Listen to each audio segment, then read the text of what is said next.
মাশাআল্লাহ অনেক সুন্দর বাতাস। আর সবচেয়ে মজার দৃশ্যটা হলো এই যে দেখেন বাংলাদেশ গত 2 দিন হয় যে পানি চলে আসছে চলে কোথায়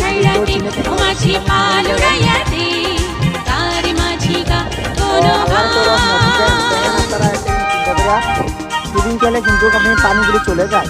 যখন আপনার যে এখন মনে করেন ধরেন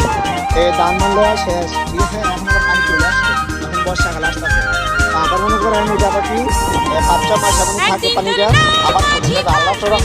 করেন পানিটা আল্লাহ পুরিয়ে রাখে আবার আসে তো আল্লাহ এগুলো অসম্ভব কি সম্ভব করতে পারে আল্লাহ কাছে দিন পানি অনেক ভরপুর করে দেবে আর বাতাসটা দেখছেন কি সুন্দর বাতাস। গ্রাম অঞ্চলের এমন সিনারিগুলো ভালো লাগে ঠিক আছে তাই এই জন্য আমরা আমাদের গ্রামকে আমাদের বাংলাদেশকে অনেক ভালোবাসি।